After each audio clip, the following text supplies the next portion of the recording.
Seoul, Washington and Tokyo are here in the South Korean capital city discussing North Korea-related matters including its latest ICBM launches and a potential nuclear test. Over in the US, President Joe Biden has made a national appeal for tougher gun laws, including a ban on assault-style weapons and an age raise for gun purchases from 18 to 21. Meanwhile, South Korea's inflation has outpaced earlier estimates yet again, accelerating above 5% for the first time in well over 13 years amid a host of external factors. Thank you for tuning in. You're watching the Daily Report for Friday afternoon, June 3rd, here in South Korea. I'm Min San-hee. Top U.S. envoy for North Korea affairs Song Kim says Washington believes Pyongyang is preparing for what would be its 7th nuclear test at its Punggye-ri test site. Speaking to reporters on this Friday, Kim added the U.S. was thus preparing for all contingencies in close coordination with South Korea and Japan. The top nuclear envoys of Seoul, Washington and Tokyo have gathered in the South Korean capital city to discuss the security situation on the Korean peninsula. The Trilateral exchange marks the first of its kind since such a meeting in Hawaii back in February. During the latest meeting here in Seoul, all three reaffirmed their shared commitment to the complete denuclearization of the peninsula. Over in Geneva, a UN forum on nuclear disarmament is off to a rocky start as members have taken issue with the chairing country North Korea and its, quote, reckless actions with regard to its missile and nuclear ambitions. Our Kim Da-mi has more. North Korea opened the UN Conference on Disarmament in Geneva on Thursday, but saw heavy criticism of its nuclear and missile programs. This comes as the North currently holds the rotating one-month presidency of the UN-backed forum focused on denuclearization efforts. Following Pyongyang's ambassador Han Tae-sung's opening of the session, Australian Ambassador Amanda Gorley read a joint statement by around 40 countries, calling the North's nuclear and missile activities, quote, a violation of numerous UN Security Council resolutions. Han said the North couldn't stand still, but stressed that his country's latest weapons tests are only in line with its plans to boost national defense. However, other member states, including South Korea, the U.S., and Japan, further condemned the North's latest flurry of ICBM launches and urged the regime to return to dialogue. Only China, Iran, Nigeria, and Pakistan congratulated the North for its leadership and pledged their cooperation. The supposedly 3-hour conference lasted for just over an hour in the midst of icy atmosphere and came amid concerns that the North is on the verge of conducting a nuclear test. Founded in 1979, the Multilateral Forum for Disarmament Negotiations discusses nuclear disarmament, bans on producing fissile material, and the prevention of an arms race in outer space. China, Colombia, Cuba, North Korea, Democratic Republic of Congo, Ecuador will take their turns leading the forum this year, and Pyongyang has been holding the presidency from Monday. Kim Da-mi, Arirang News. Right, and staying with North Korea-related matters, the U.S. State Department has reiterated its concerns over the regime's rampant crackdown on religious freedom. And similar concerns have been raised with regard to the situations in China and Russia. Our Kim Hyo-sun explains. Washington has once again expressed concerns over how North Korea continues to seriously restrict religious freedom. In its 2021 country report on international religious freedom, the U.S. State Department said Thursday that nearly 70,000 North Koreans may be imprisoned for their religious beliefs. The report also explained that the North has been designated as a, quote, country of particular concern since 2001 under the International Religious Freedom Act of 1998.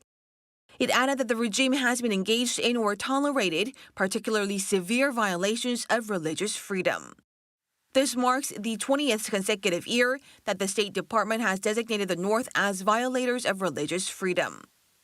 It was one of only 10 nations to be designated as a country of particular concern in 2020. Citing an earlier report published by the UN High Commissioner for Human Rights, the department noted that the regime has been systematically attacking persons it considers a threat, including those who practice religion. It continues that individuals were imprisoned without due process and subjected to physical and mental suffering amounting to torture. The State Department elaborated that its report is based on information provided by NGOs that may not be identified.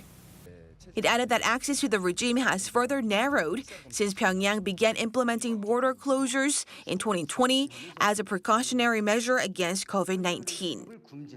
The report also slammed China for committing, quote, genocide and crimes against humanity against the predominantly Muslim Uyghur community and members of other ethnic and religious minority groups.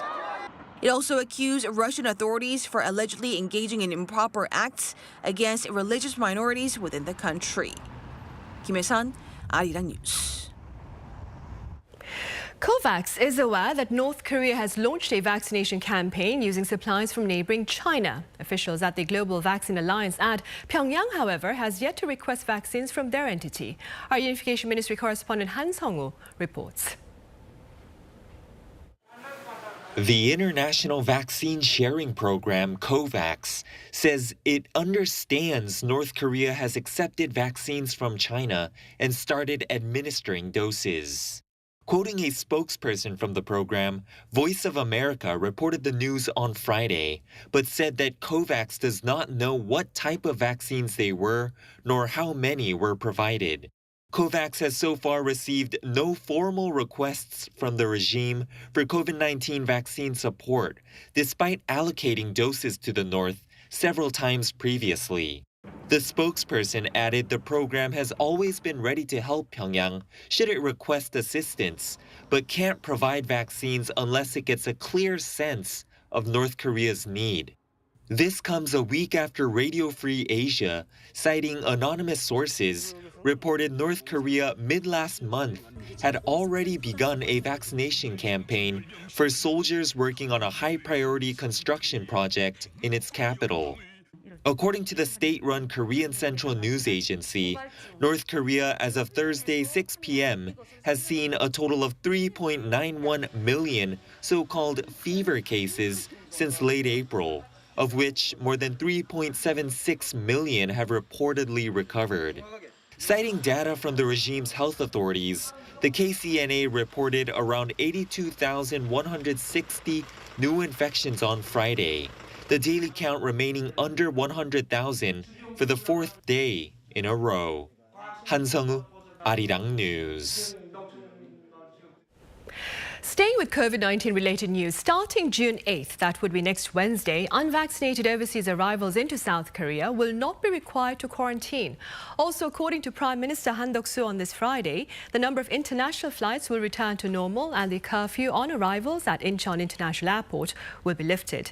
This means the number of flights arriving each hour will return to around 40 and the restriction on the arrival of flights between 8 p.m. and 5 a.m. will be removed. 26 months after the enforcement of these regulations, their lifting comes in light of the rising demand for international travel. Overseas arrivals will now only be required to hand in a negative PCR test taken within 3 days of entry. Meanwhile, the number of new COVID-19 cases in South Korea rebounded to 12,542 on this Friday. There were 17 more fatalities and 160 remain in critical condition.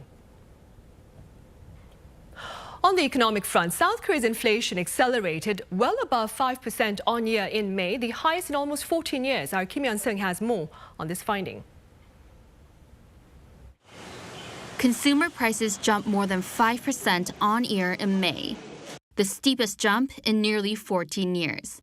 The last time prices jumped this high was back in 2008, during the global financial crisis.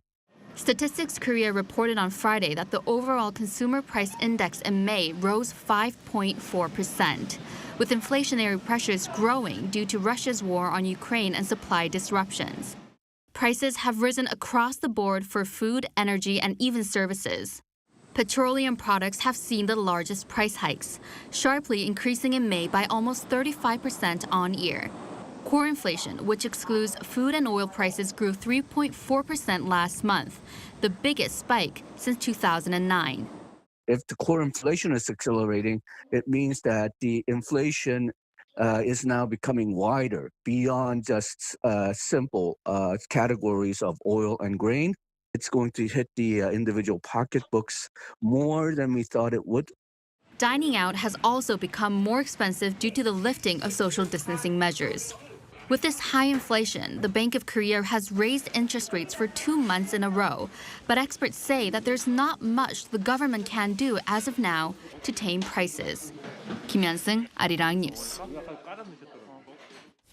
In other news, OPEC and its oil-producing partners will boost production by a larger than expected amount in the coming months. According to OPEC Plus Thursday, output will be raised by 648,000 barrels a day in both July and August.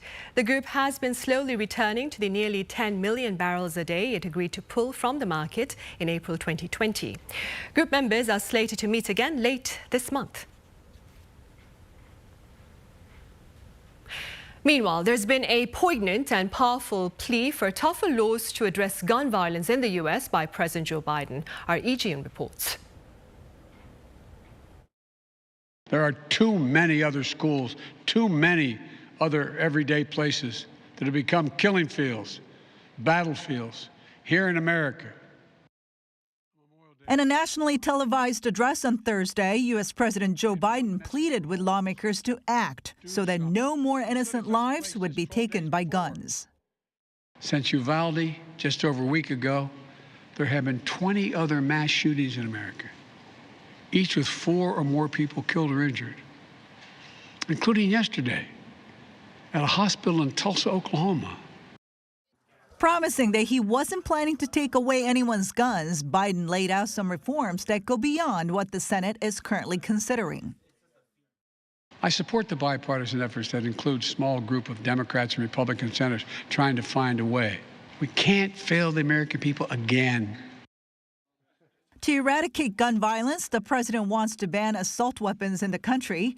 But if lawmakers can't do that, he called on them to at least strengthen background checks, red flag warnings, and get rid of immunity for gun manufacturers.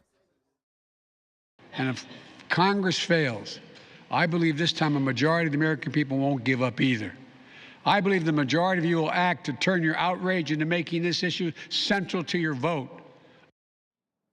The House of Representatives is working to put a stamp on gun legislation.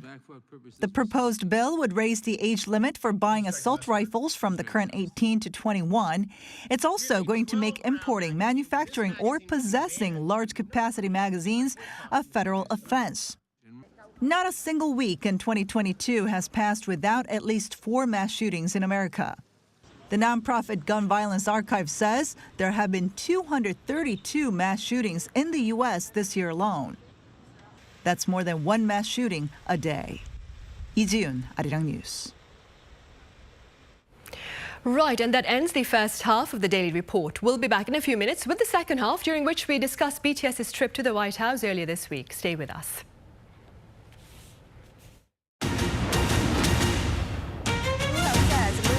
South Korea's experience in tackling COVID-19 and introduced a Korean new day. A Korean survivor of Japan's wartime sex slavery met with extraordinary climate crisis and pledged to work with the EU to tackle the challenge. The objective of its North Korea policy is protesters gathering across the country to peacefully demand an end to hate and violence.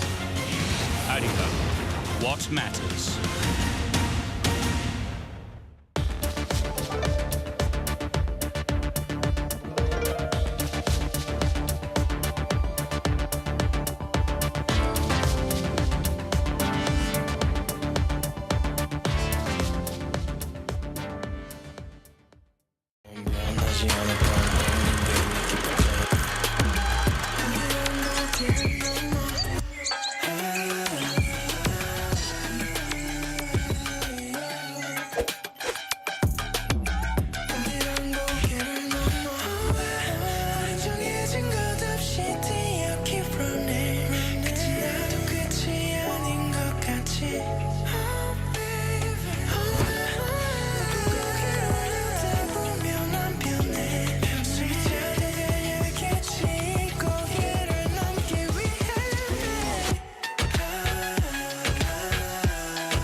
feel so good.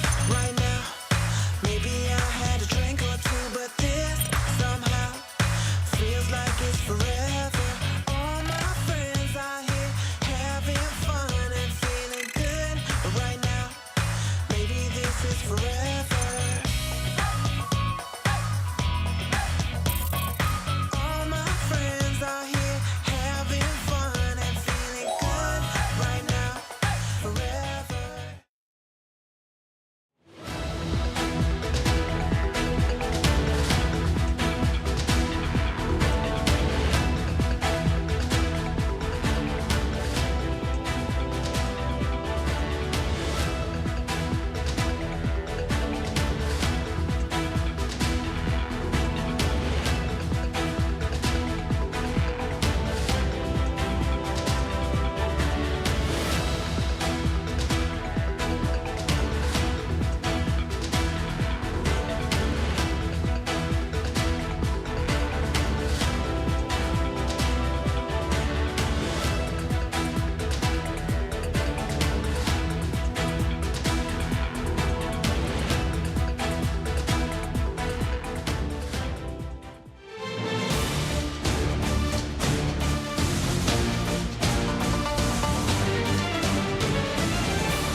Welcome back. This past Tuesday, K-pop sensation BTS sat down with U.S. President Joe Biden at the White House to discuss hate crimes against Asian Americans. For more, I have Professor Edward Chung at the University of California, Riverside live on the line. It's a pleasure to have you with us, Professor Chung.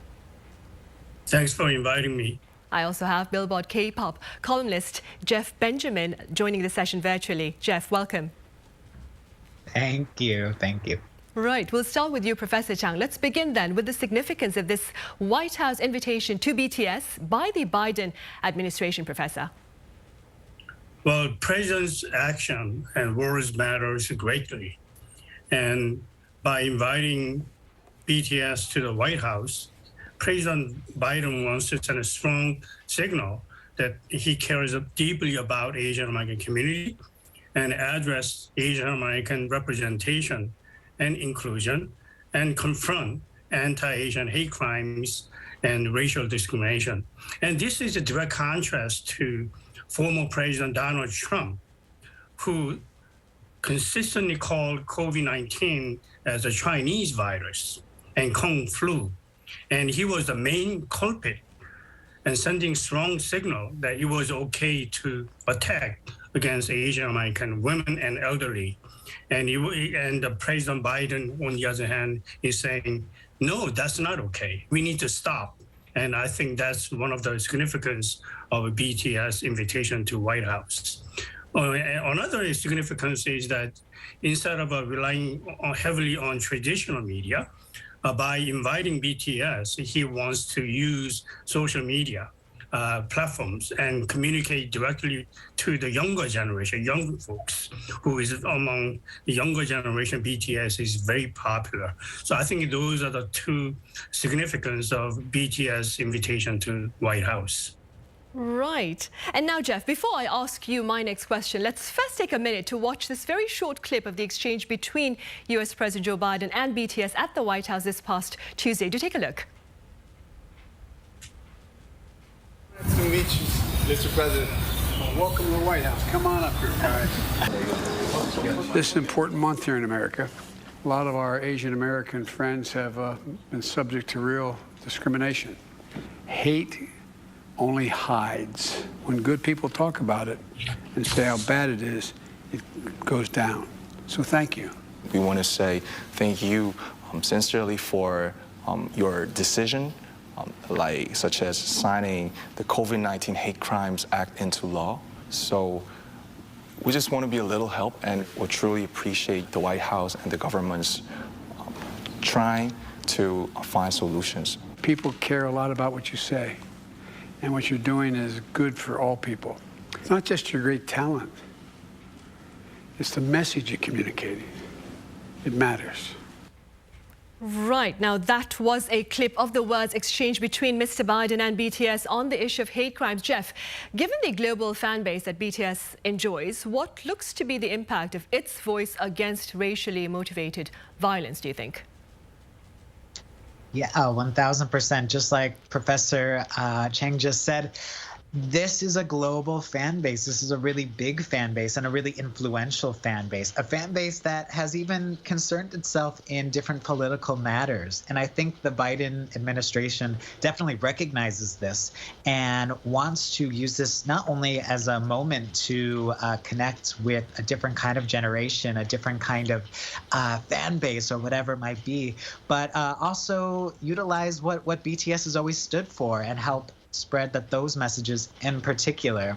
I think something too that I really definitely want to see from the BTS army, of course it is one of the most influential and most strongest fan bases in the world, is that I hope they will keep the Biden administration accountable for making action and putting out solutions that go against this crime. This wasn't just a PR opportunity or a big publicity moment, but rather I do think it is a moment that could create significant change. And I think by having someone like BTS who have been able to be not just about talk or not just about saying grand things, but being able to put sometimes put their money where their mouth is and really be able to enact change in those ways. So I truly think that having BTS there was not just a significant moment to the fan base and what they've been able to achieve as artists, but also maybe what true changes they could make in the larger world and as we kind of battle this tough time for Asians worldwide.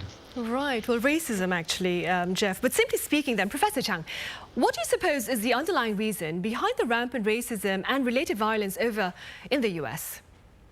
Unfortunately, this is nothing new.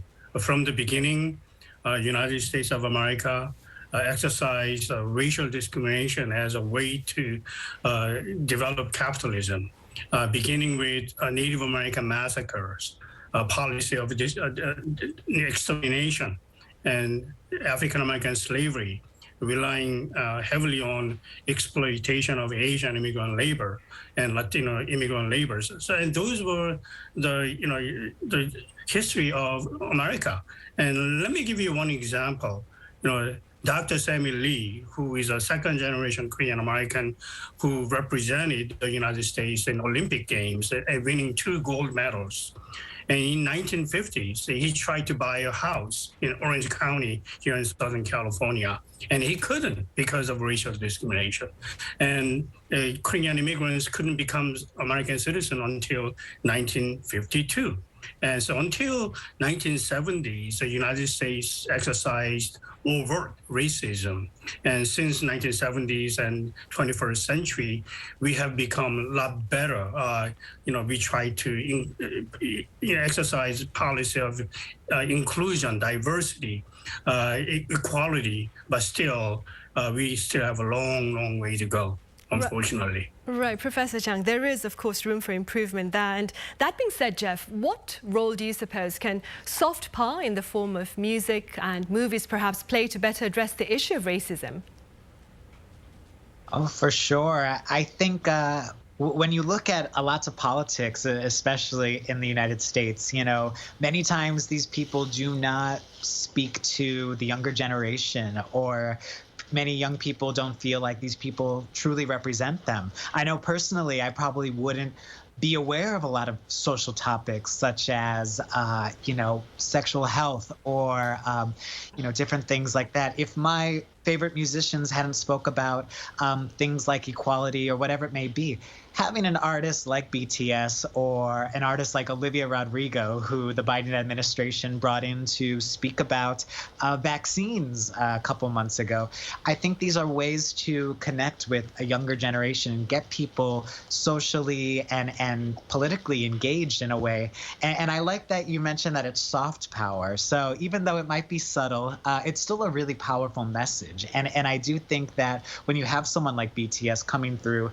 in this way, it really does send a large message to their fan base in particular that these topics are important to speak out about.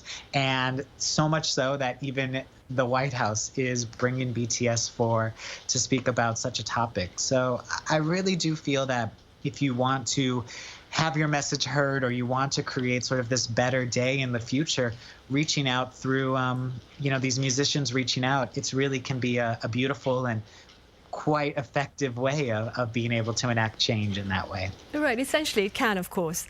Meanwhile, Professor Chang, adding a chapter onto the grim history of the US that you brought up, 2022, that's this year, marks the 30th anniversary of the 1992 Los Angeles riots. First then, for the sake of our viewers here in this part of the world, perhaps, could you start with a few words on the events of this painful chapter of the US history for minorities there? Well, 30 years ago, April 29, here in Korean American community, we call it Sa-i-gu because it rhymes with April 29th.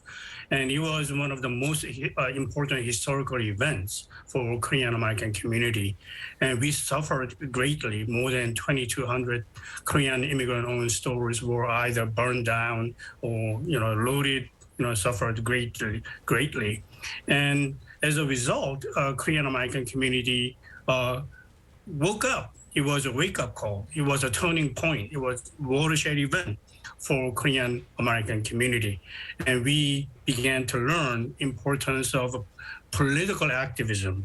The politicians didn't care about Korean immigrant community at all, as we really did not have a voice representation in politics. And since then, the Korean American community have worked so hard, and now we have two Republican, two Democratic congressmen and women representing Korean American community. So, we have learned many, many valuable lessons. And one of the most important lessons we learned was, we need to become part of a multi-ethnic, multiracial America.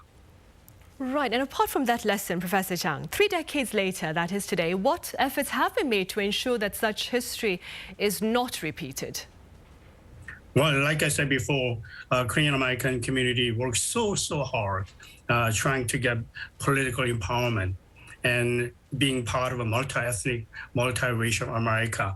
And we need to break out of our own Koreatown mode. Koreatown has become place to go for the younger generation now. Koreatown is a hot place. Los Angeles, Koreatown is a mosaic of a multi-ethnic, multiracial America. And as a result, Korean Americans have gained visibility, and we are recognized as one of the powerful forces to be reckoned with in the city politics. And now we need to move beyond Los Angeles, and we need to gain visibility nationally. And we need to do that by working with other groups such as African American, Latino, and other Asian American groups. Of course, Professor. Jeff, staying with efforts perhaps to fight racism and violence then, quite a number of songs by BTS have social messages. Do you care to share a few of them with us that are quite popular there in the US? Oh, of course. I mean, something I've always respected BTS for is their ability and their dedication to having those deeper social messages in their music. Songs about politics, mental health, many universal messages in their music. I will never forget, after the 2016 political situations, both in America and in South Korea, RM, the leader of BTS, teamed up with American rapper Wale to create the song Change, which spoke to the differing situations in both countries. But let's also start with a really popular song, Not Today, a song definitely performed in, I believe, the concerts that we're seeing right now on screen. This song is an empowerment anthem for all the underdogs in the world. Definitely something BTS can connect with, not just for being an artist that has risen to the top of the charts around the world as a South Korean artist, but also the fact that BTS came from a small record label and they were able to carve out a place for themselves in the Korean entertainment industry. That is a huge message that they connect with. looking also at a song like Pepsi, Silver Spoon, which of course is a call out to the older generation and the pressures that young people have on them today, created by this older generation. BTS never grew up with this idea that they had the silver spoon in their mouth, or that they that they expected everything to work out for them. In fact, they had to work quite hard for this. And that is something that is a true message, I think, that is core to BTS's worldview. Right. And personally, and those are two really good songs to start with. Right, my favorites as well, Jeff. Professor Zhang, like BTS leader RM mentioned earlier, a year ago on this particular month, President Biden signed the COVID-19 Hate Crimes Act. What has been the impact of this legislation on racially motivated assaults, do you think? Well, it was one of the milestone in congressional Asian American caucus, because it was one of the few legislative victory that regarding Asian American community. And yet, like Jeff suggested a while ago, we need to make Biden administration accountable. What good does it do when no one enforces the law? We have a law, and yet, for the past couple of years, there have been more than 10,000 anti-Asian hate crimes. I'm not sure how many individuals, assailants, have been charged with this particular law at all. Very few at all. So, we need to make Biden administration accountable and enforce the law, and make sure that Asian American does not become a victim of hate crimes again. Right. And Jeff, pundits say that the media itself as a whole can play a significant role in either aggravating or alleviating issues related to racism. What are your thoughts on this? It can be so powerful in sort of that larger way that we were talking about. When people see someone like BTS, it really creates that important visibility that we really haven't been able to see, I would say, ever. We, unfortunately, it's such a shame, but in the US, we haven't had an Asian pop star with the type of impact and being able to sell out stadiums and be able to collaborate with humongous artists that we know in the way that BTS has. And just like President Biden said, it's not just about their great talent. It really is about that message. And that's something that I always thought was so key into what made BTS so special. The fact that the media is picking up on these things, it's not just about the fact that they have incredible performances or they're really good looking guys. It's the fact that there is a message to be seen here. And I think it's a huge part of the media to be able to recognize the larger themes, the larger visibility that someone like BTS represents, and make sure that the whole picture is included when it comes to something like that. It really needs to make sure that credit is given where credit is due. It's making sure that certain cultures are not swept away because of a majority culture jumped on a certain trend and something we've seen in the form of cultural appropriation. Things like this are definitely so key, and just making sure that there is that visibility, that representation, to know that people are seen, that who doesn't want to be a famous musician. And the fact that BTS is here representing Asian people in this humongous way, I think is just so key into making sure that those tensions can hopefully go down in the future. Right, hopefully. Professor Zhang, you mentioned earlier the importance of taking action. What more then do you believe can be done, perhaps, to tackle the broader issue of hate crimes there in the US? Well, first of all, Asian Americans are often invisible in American society. Race in America is either black and white. The Asian Americans are somewhat in between and known as a model minority, meaning we are problem-free group, and so we are often ignored. But with the recent rise of anti-Asian hate crimes against the Asian American community, we need to demand action we need to raise awareness, and we need to fight against racism and racial discrimination and demand inclusion, diversity, and equality. And we can do that by working together, like I said before, not only within the Asian American community, but reaching out to African American, Latino, and white American community and fight together against this white nationalism and racial discrimination and trying to reach equality for all. Right. Jeff, what are your thoughts on efforts to blend politics and pop music for greater public support on social matters? You mentioned the vaccine campaign by the Biden administration earlier. Oh yeah, I think it's brilliant, and I think it's such a special way that if you do have these pop music stars, I mean, who doesn't follow everything that their favorite pop star does? And that's the thing, is that today more than ever, the messages are able to be felt and be able to seem impacted in more ways than ever. Back in the day, you would have to turn on MTV, and I give a lot of credit personally to watching MTV and seeing different campaigns, whether that was to get out and vote or for, whatever it might be. Those were really effective to engaging me as a young person who loved pop culture, but also was curious and was shaping my views at the time. The fact that now so many people can follow their favorite artists, get all their updates on Twitter, on Instagram, on TikTok, these things are really, really important, because it doesn't just have to be about always promoting your brand, always promoting your music, always promoting whatever it might be, but you can also share your viewpoints and what's important to you. And in a topic like with BTS, who spoke so beautifully, I thought, at that press briefing, and gave some really, really nice comments there. They were too quick, but they were really well said comments. And I think just all those things, the fact that they got to share them on their Instagram the day of the visit, so many millions of people got to see that as a result.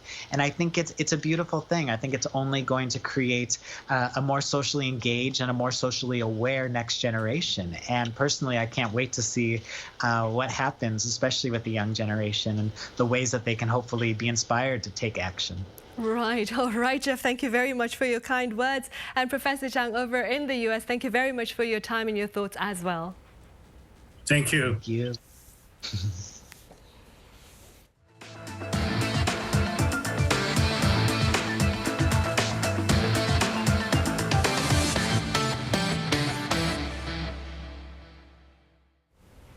The Democratic Party's response to Wednesday's stunning setback in the local elections has been swift, with mass resignations, while the People Power Party's visible victory has led to pledges of humility and responsibility. Our Lee Kyung-won reports. Amid growing calls for party renewal, this is what the Democratic Party decided to do following its election defeat. All members of our party's emergency committee have decided to resign from their posts to take responsibility for the outcome of the local elections. This is the second resignation of party leaders after the first in March over its loss of the presidency. On Friday, the party will discuss new interim leaders who will be in charge until the party convention in August. Fierce debate is expected, though, amid mounting controversy surrounding campaign chief Lee Jae-myung. Some are critical of the former presidential candidate, who managed to win his own parliamentary by-election but failed to lead the overall election victory.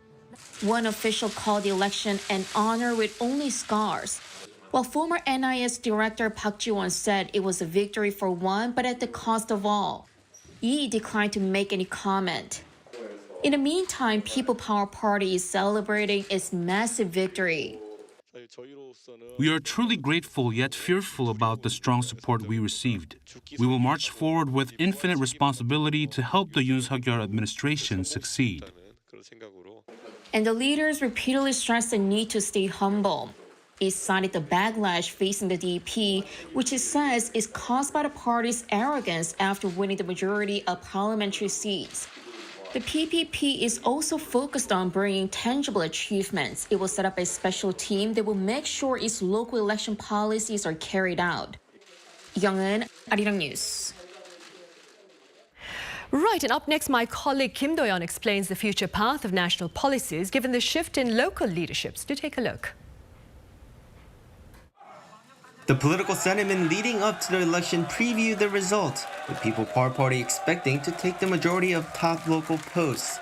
The clearest sign being the presidential election in March. This is a dramatic change just in 4 years when the Democratic Party of Korea took 14 of the 17 posts. And more recently, 2 years ago, the DP was favored by the public as it took the majority of seats during the 2020 general election, 180 out of 300. Throughout the local election campaigns, the ruling People Power Party put forth a message that the central government and local governments can work together, while the main opposition Democratic Party of Korea said the new administration needs checks and balances. But how much can local governments do? Because in some cases, even the central government need a local government, a permit or license. For example, like housing development and something like you need to get license from the local government, not the central government. So if you can cooperation from the local officers to do any kind of housing project or any kind of public policy issues, that will be a great help to the Yoon administration in the future. The housing issue has been an important factor throughout the country's political arena. The heated real estate market is centered on the capital region, and with Gyeonggi-do Province's governor-elect being Kim Dong-yeon from DP, it could pose an interesting dynamic.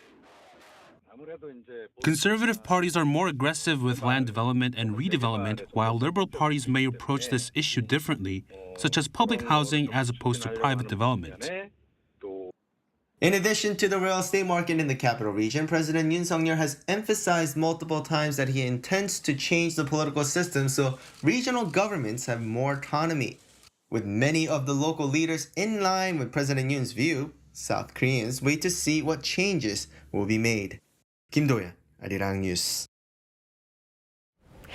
Meanwhile, in yet another tangible sign of life moving beyond the pandemic, concerts are making a strong comeback here in the country, much to the delight of all involved. Our issue has more on these sights, sounds and statistics. As the COVID-19 situation improves in South Korea, the domestic concert market is seeing a boom. According to the South Korean ticketing platform Interpark, ticket sales for concerts in the second quarter of 2022 increased 324% compared to the same period last year.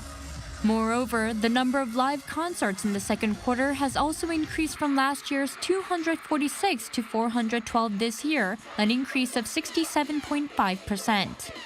The fact that sales increased by a whopping 324% and the number of concerts rose by a smaller percentage shows just how beneficial the easing of COVID-19 restrictions in South Korea has been for the industry.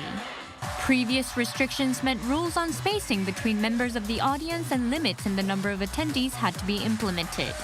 Meanwhile, the types of concerts being held in the second quarter vary greatly. They range from K-pop to trot performances. While the genres might differ, and as the weather warms up, one thing that concert goers can all enjoy is watching their favorite musicians outdoors. Music, sunlight, and a slight breeze in the air, outdoor concerts like this one have returned this season after years on hiatus. As was the case before the pandemic, people are gathering to enjoy performances with family and friends. At a recent outdoor concert, some music fans shared their excitement over attending a concert after years of not being able to. It's my first time in 3 years coming to a festival and the first since the pandemic, so it feels refreshing and nice to be able to enjoy music in a different way. I've been wanting to come to a concert for a long time. I really wanted to come to a concert like this now that the COVID-19 situation has gotten better and there are more concerts. I'm glad that we can enjoy them more freely now. According to industry officials, they expect the good times to continue. Many artists are preparing for concerts to be held in the second half of the year, so we expect the market to continue to boom. Last year, the concert industry recovered by a mere 25.9% compared to before the pandemic, but we forecast that this year it will return near to the pre-pandemic level. 이시후, 아리랑 뉴스. Right, and speaking about prospects for a return to pre-pandemic levels, movie theatres look poised for profit as popcorn and soda have been allowed inside theatres. Our Kim Bo-kyung was there. The queues to get popcorn and soda don't appear to be getting any shorter. Movie theaters are one of the types of businesses that have really struggled due to the pandemic. A little over a month has passed since the social distancing rules were lifted, and this theater is once again busy with movie lovers who have come to see a film on the big screen. According to some industry sources, more than 14.22 million people have visited movie theaters nationwide as of May 30th, which is almost 5 times more than the previous month. With the social distancing measures lifted, and since we can watch movies while eating popcorn or other snacks, my friends and I came to see a movie after school. Since we can go around freely now the measures have been lifted, I thought of watching a movie as I wasn't able to during the pandemic, so I came with my friends. Since the start of the pandemic in February 2020, the industry has been operating at a loss. But with the soaring number of movie lovers now returning to theaters, there is an expected return to profit. Usually, when we have 10 million visitors per month come to theatres, we say the industry has made a surplus. This May, for the first time since the COVID-19 pandemic, there's been 14 million, so we are expecting to see a profit for this month. The insider adds that if the movie is good enough, reaching 10 million viewers is definitely possible. Compared to the past, when even films that were considered worthy of attracting that many viewers could only get around a third of that. What's encouraging is that 2 movies in particular, both sequels, The Roundup and Doctor Strange in the Multiverse of Madness, have been able to attract even more viewers than their previous editions had attracted before the pandemic. There's also the highly anticipated releases of 2 Cannes Film Festival Award winners, Broker starring Song Kang-ho, as well as Decision to Leave by director Park Chan-wook. Kim Bo-kyung, Arirang News. Foot traffic has increased significantly since the opening of the Blue House to the public. The street in front of Gyeongbokgung Station, the closest subway station to the Blue House, has seen a 4-fold uptick in pedestrian numbers. While just over 7,200 people a day walk the street before the opening, an average of over 29,000 people a day walk the street after the opening. In addition, the street of Cheongwadae-ro in front of the Blue House is officially becoming a street without cars. On weekends and holidays from 6 a.m. to 6 p.m., driving will be banned to ensure the safety and comfort of visitors.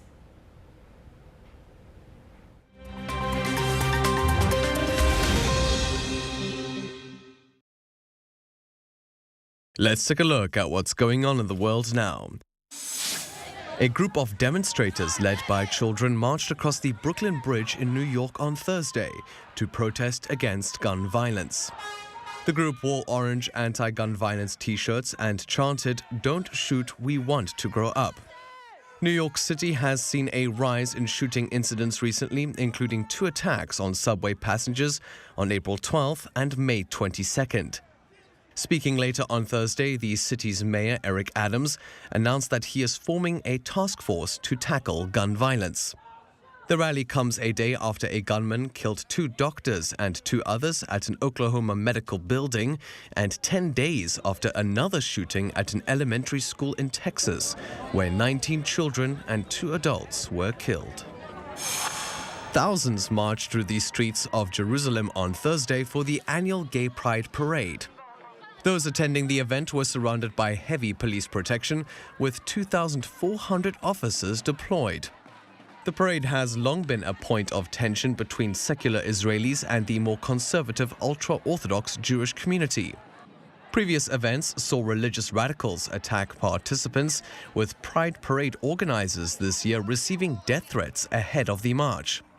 Authorities say 3 people suspected of threatening the event have been arrested. Meanwhile, in Tunisia, President Kais Saied dismissed 57 judges from the country's Supreme Judicial Council on Wednesday, accusing them of corruption and protecting terrorists. The purge comes as he looks to restructure the country's political system following his one-man rule consolidation, but has been met with rejection by nearly all of Tunisia's political parties. The council had served as the main guarantor of judicial independence since the introduction of democracy in 2011. Said had already dismissed the country's government last July when he seized executive power. He has also replaced the Independent Electoral Commission and announced a new constitution this month that will be put to a referendum in July. In Commonwealth countries across the world, beacons are currently being lit to commemorate Queen Elizabeth II's Platinum Jubilee. The Queen herself set the chain of events in motion by lighting the principal beacon at Windsor Castle. Symbolizing unity and an ancient form of communication, beacons will be set alight in countries including Australia, Zambia, South Africa and India, with the total number coming to at least 3,300 worldwide. The Queen is the first British monarch to celebrate a Platinum Jubilee and becomes the third longest reigning monarch in the world, as she has been on the throne for 70 years. Meanwhile, the Royal Air Force staged a fly-past and painted the skies over Buckingham Palace in red, white and blue on Thursday. This comes as Britain itself began 4 days of Jubilee celebrations spanning June 2nd to June 6th. The event saw some disruptions as authorities reportedly arrested at least 12 climate activists for causing a disturbance at a military parade in London on Thursday. Matthew Ashley, Arirang News.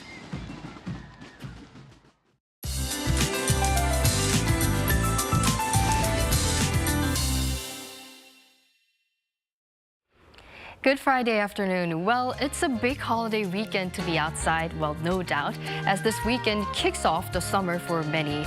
But be mindful of wide gaps in readings, and Seoul might feel like early August reaching 31 degrees before rapidly cooling down in the evening. So please dress accordingly.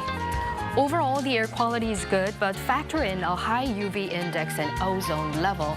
And don't forget to put on your sunblock regularly and bring a hat or parasol on your way out. And drink plenty of fluids to beat the heat. While dry weather advisories have been in places for 7 days already, and Arirang is one region desperately in need of relief, suffering 4 consecutive days of wildfire. So please be extra careful to prevent additional damage from fire. Unusually high temperatures would continue until tomorrow, then subside as it gets murkier. And there's a chance of rain on the east coast, south coast, and Jeju. Well, have a great holiday weekend, and now let's take a look at the worldwide weather conditions.